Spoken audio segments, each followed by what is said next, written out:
السلام علیکم ورحمۃ اللہ وبرکاتہ۔ نحمدہ ونصلی علی رسولہ الکریم، اما بعد، اعوذ باللہ من الشیطان الرجیم، بسم اللہ الرحمن الرحیم۔ وللہ علی الناس حج البیت من استطاع الیہ سبیلا ومن کفر فإن اللہ غنی عن العالمین، صدق اللہ العظیم۔ اللہم صلی علی محمد وعلی آل محمد كما صليت على إبراهيم وعلى آل إبراهيم إنك حميد مجيد، اللهم بارك على محمد وعلى آل محمد كما باركت على إبراهيم وعلى آل إبراهيم إنك حميد مجيد۔ اللہ تبارک و تعالیٰ آپ تمام لوگوں کو خیر و عافیت سے رکھے، صحت مند رکھے۔ پروردگار مجھے اور آپ کو حج بیت اللہ کی زیارت کی شرف سے مالا مال فرمائے۔ پروردگار مجھے اور آپ کو وہاں پر بار بار حاضری دینے کی توفیق عطا فرمائے۔ اللہ تعالیٰ جو لوگ جا رہے ہیں ان کا جانا قبول فرمائے، سفر آسان فرمائے۔ سب سے پہلے تو میں ان لوگوں کو مبارکباد دیتا ہوں جو اس سال حج کے لیے جا رہے ہیں اور انہوں نے حج پر جانے کا ارادہ کر لیا ہے، یا دنیا سے وہ لوگ جو باقاعدہ نکل چکے ہیں، ان سب کے لیے بھی ہم دعا کرتے ہیں کہ اللہ تعالیٰ ان کا نکلنا آسان فرمائے اور اللہ پاک ان کا سفر آسان فرمائے، ان کا حج اور عمرہ قبول فرمائے۔ دراصل بات یہ ہے کہ حج بیت اللہ کی حاضری یہ اللہ تعالیٰ کے فضل کے بغیر ممکن نہیں ہے، اس لیے کہ اللہ تعالیٰ ہی کے فضل سے، اسی کے حکم سے کوئی بندہ اس کے گھر پر حاضر ہو سکتا ہے۔ بات دراصل یہ ہے کہ جب ابراہیم علیہ السلام نے اپنے بیٹے اسماعیل کے ساتھ مل کر بیت اللہ کی جو تعمیر تھی اس کو مکمل کر لیا، تو اللہ تبارک و تعالیٰ نے ابراہیم علیہ السلام کو حکم دیا، اے میرے خلیل، آپ اس گھر کی زیارت کے لیے لوگوں کو بلائیے۔ تو ابراہیم علیہ السلام نے فرمایا کہ میری آواز بھلا پہنچے گی کہاں تک؟ تو اللہ تبارک و تعالیٰ نے جواب دیا کہ آپ کا کام آواز کو لگانا ہے اور اسے لوگوں تک پہنچانا وہ میرا کام ہے۔ چنانچہ روایت کے اندر آتا ہے کہ اس پر ابراہیم علیہ السلام نے پھر اعلان کیا اور ان کے جواب میں اللہ تبارک و تعالیٰ نے ان کی اس آواز کو اس وقت دنیا میں جتنے لوگ موجود تھے سب کے کانوں تک پہنچایا، اور جتنے انسان عالم ارواح میں تھے ان سب کے کانوں تک بھی پہنچایا۔ اور ابراہیم علیہ السلام کے اس اعلان پر پھر جس نے جتنی مرتبہ لبیک کہا اس کو اتنی مرتبہ بیت اللہ کا حج کرنے کی توفیق ہوگی۔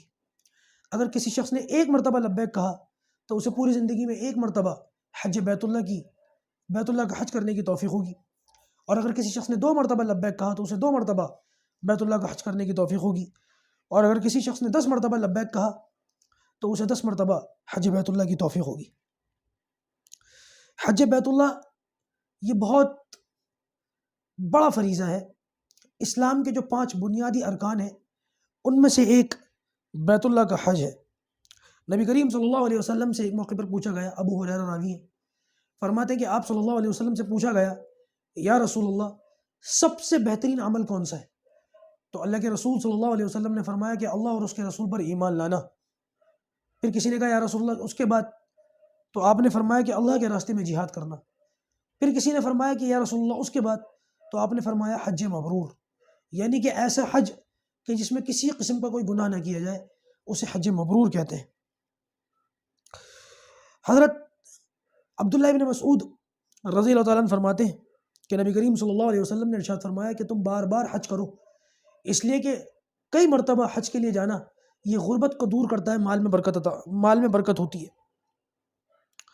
اور حضرت ابو ہریرہ رضی اللہ تعالیٰ عنہ سے راوی ہیں، حضرت ابو ہریرہ رضی اللہ تعالیٰ عنہ فرماتے ہیں کہ نبی کریم صلی اللہ علیہ وسلم نے ارشاد فرمایا کہ جو شخص بیت اللہ کا حج کرنے کے لیے جاتا ہے پھر جب وہ وہاں سے واپس لوٹتا ہے تو اس کے تمام گناہ ایسے بخش دیے جاتے ہیں کہ جیسے گویا اس کی ماں نے اس کو آج ہی جنا ہو، یعنی کہ بیت اللہ کا حج کرنے سے انسان کی گردن پر صغیرہ یا کبیرہ گناہ اس کی گردن پر باقی نہیں رہتے، سارے ہی گناہ اللہ تبارک و تعالیٰ اس کے معاف فرما دیتے ہیں۔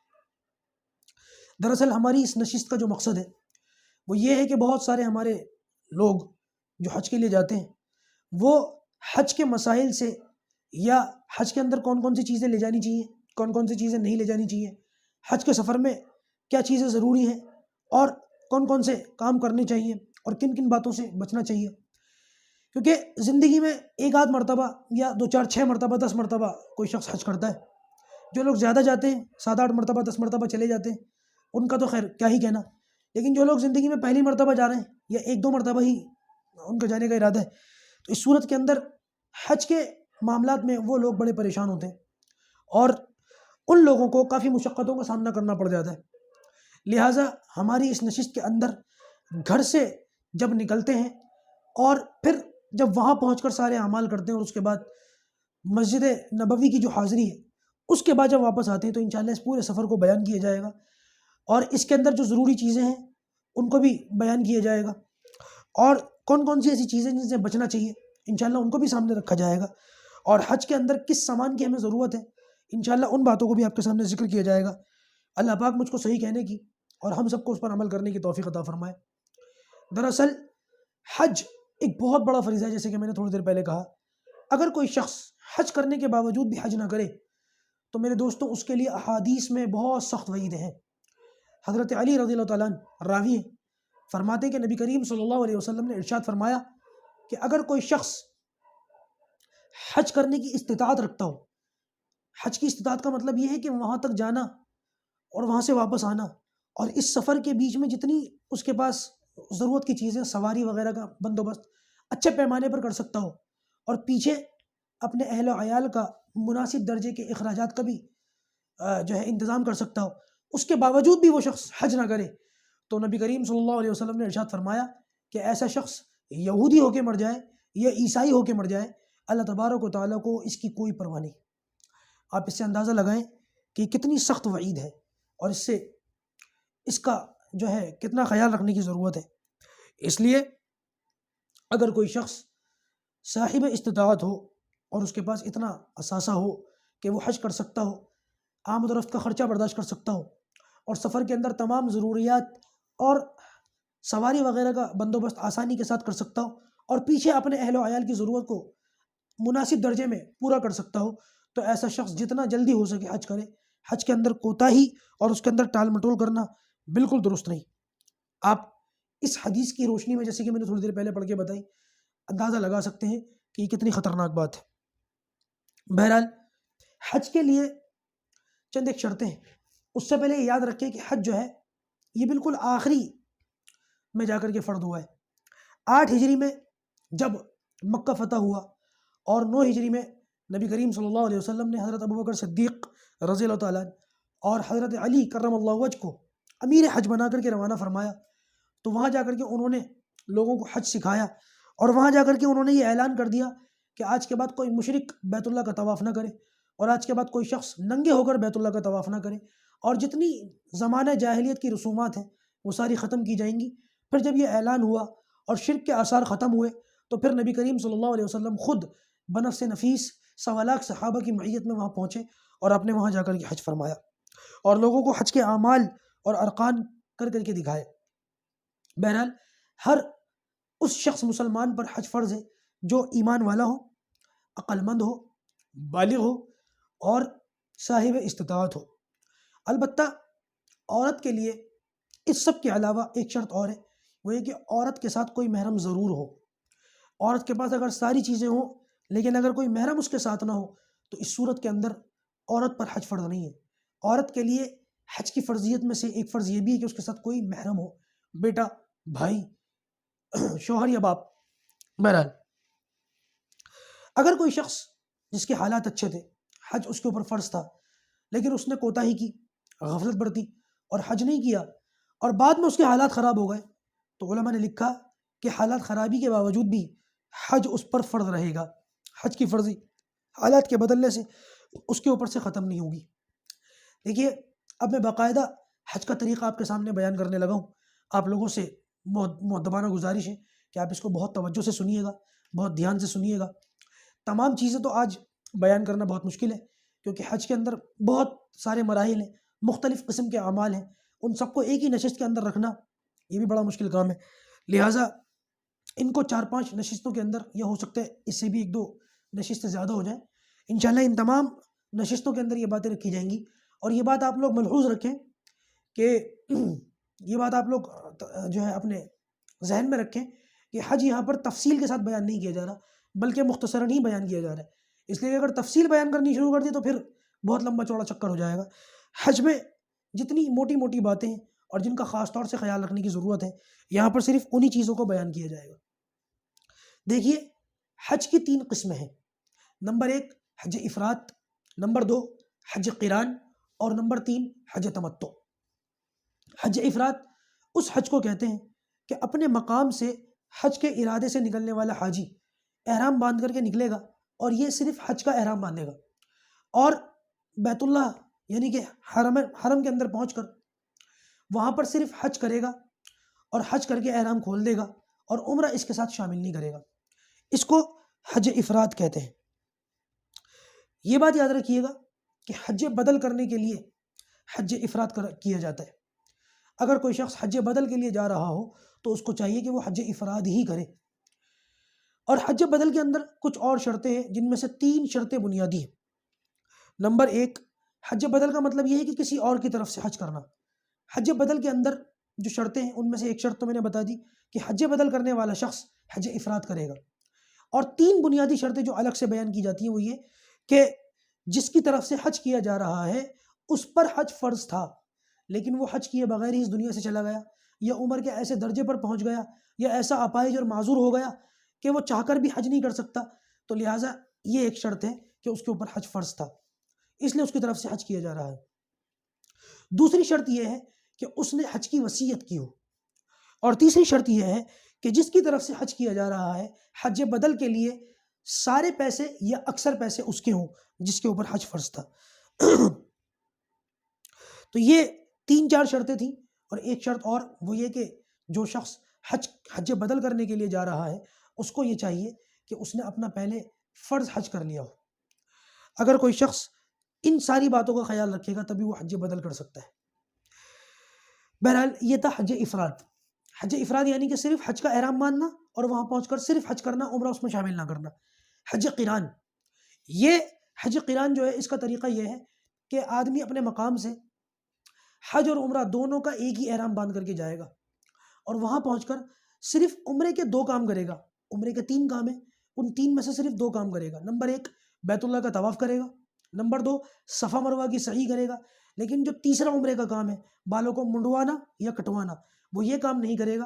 صرف 2 کام کر کے بیت اللہ کا طواف اور صفا مروہ کی سعی، یہ 2 کام کر کے احرام ہی کی پابندیوں میں رہے گا، احرام نہیں اتارے گا، حتیٰ کہ 8 تاریخ کو مینا جائے گا، اور پھر 9 تاریخ کو عرفات جائے گا، اور اس کے بعد 10 تاریخ کو 10ویں تاریخ کے کام کرنے کے بعد پھر احرام کھولے گا۔ تب تک یہ احرام کی پابندیوں میں ہی رہے گا۔ حج قران افضل حج ہوتا ہے۔ امام ابو حنیفہ رحمۃ اللہ علیہ کے نزدیک حج قران افضل حج ہے، لہذا اگر کوئی شخص حج کے زیادہ قریبی زمانے میں وہاں پر پہنچے تو وہ تھوڑی سی ہمت کرے اور حج قران ہی کا احرام باندھے، تو اس میں پھر ثواب زیادہ ہے۔ البتہ یہ بات یاد رکھیے گا کہ حج قران کرنے والوں کے اوپر جس طریقے سے ان کو ثواب زیادہ ملتا ہے، ڈبل ملتا ہے، اسی طریقے سے حج قران کرنے والوں سے اگر کوئی ایسی جنایت ہو جائے یا ایسا کوئی کام ہو جائے کہ جس سے ان پر کوئی دم واجب ہوتا ہے تو حج قران کرنے والوں پر 2 دم واجب ہوں گے۔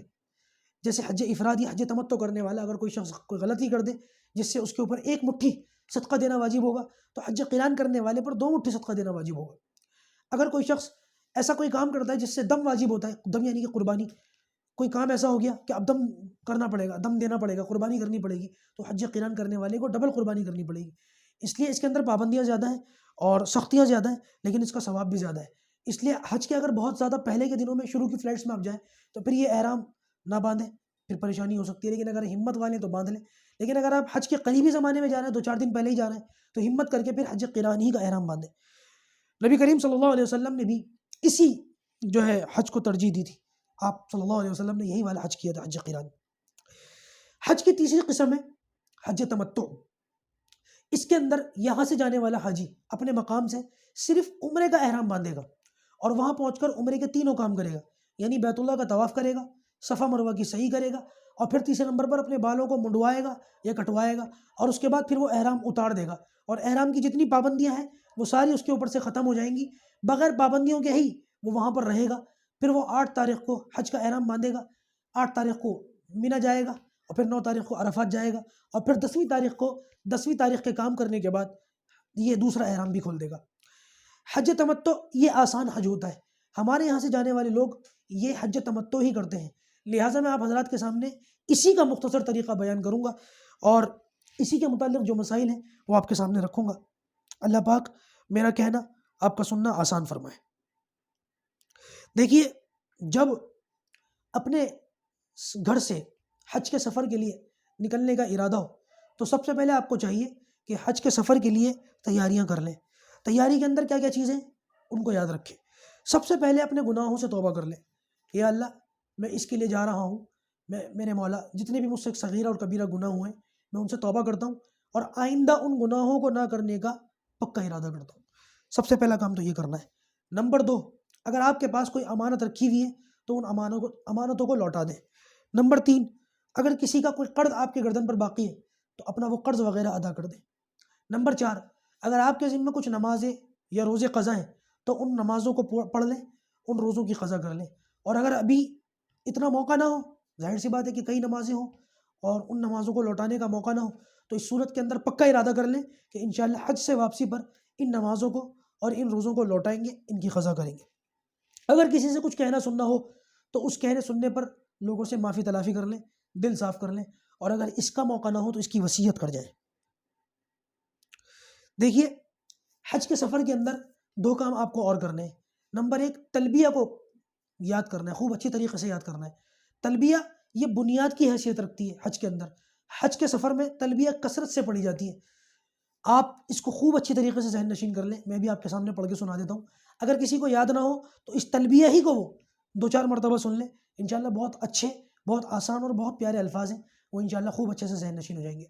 تلبیہ کے الفاظ یہ ہیں: لبیک اللہم لبیک، لبیک لا شریک لک لبیک، ان الحمد والنعمت لک والملک لا شریک لک۔ بہت آسان ہے۔ لبیک اللہم لبیک، لبیک لا شریک لک لبیک، ان الحمد والنعمت لک والملک لا شریک لک۔ حاجی جب احرام کی نیت کر لیں اس وقت سے کثرت سے تلبیہ پڑھیں، خوب کثرت سے تلبیہ پڑھیں، اور اس میں کسی قسم کی غفلت اور کوتاہی نہ برتیں۔ دیکھیے، حج کی تیاریوں میں جہاں دوسرے کام میں نے بتائے، ان میں ایک کام یہ ہے کہ اپنے ناخن وغیرہ تراش لیں، اپنے غیر ضروری جسم کے جو بال ہیں ان کو صاف کر لیں، بغل کے بال صاف کر لیں، زیر ناف بال صاف کر لیں، مونچھیں اگر بڑی ہوئی ہیں تو لبوں کو ترشوا لیں، مونچھیں درست کر لیں، خط وغیرہ اگر بنانا ہو تو اس کو بھی دیکھ لیں، البتہ خلاف شرع داڑھی نہ کاٹیں۔ اس کے بعد اگر آپ کا نکلنے کا جو دن ہے وہ دن آ گیا ہو تو سب سے پہلے آپ غسل کر لیں، اور اگر غسل کا موقع نہ ہو اور جسم پاک ہو تو وضو کا کر لینا بھی کافی ہے۔ غسل یا وضو سے فارغ ہونے کے بعد آپ احرام کی جو 2 چادریں ہوتی ہیں ان کو پہن لیں۔ ان کو پہننے کا طریقہ یہ ہے کہ ایک چادر تو آپ لنگی کی طرح، تہمت کی طرح اپنے جو ہے کمر پر باندھ لیں، اور ان کو باندھنے کا طریقہ یہ ہے کہ ان چادروں کو اڑس لیں، موڑ لیں، اوپر نیچے پلے کر لیں، وہ چادر اڑس جائے گی۔ ناف کے اوپر کر کے باندھیں، ناف کے نیچے نہ باندھیں، اور اس طریقے سے باندھیں کہ ناف چھپ جائے اور ٹخنے جو ہیں وہ کھل جائیں۔ دیکھیے، مردوں کے اوپر ٹخنوں کا کھولنا 24 گھنٹے یہ واجب اور ضروری ہے، لوگ اس میں غفلت برتتے ہیں، اور احرام باندھنے کے اندر بھی اس کا خیال رکھنے کی ضرورت ہے کہ آپ کے ٹخنے ہرگز نہ کھلیں، ہرگز نہ ڈھکیں، ہر صورت اس کو کھولنے کی ضرورت ہے۔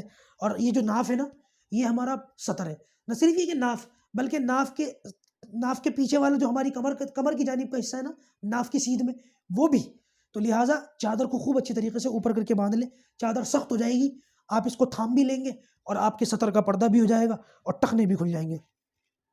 دوسری چادر آپ اپنے دونوں کندھوں پر ڈال دیں۔ دیکھیے، یہ بات یاد رکھیں، حاجی عام طور سے یہیں سے، جب وہ چادر پہن رہے ہوتے ہیں، یہیں سے اپنا دایاں کندھا کھول لیتے ہیں۔ یاد رکھیے گا، یہ بات صحیح نہیں ہے، اپنے دونوں کندھوں پر چادر ڈالیں۔ اس کے بعد احرام عمرہ کی نیت سے آپ لوگ 2 رکعت نماز پڑھ لیں۔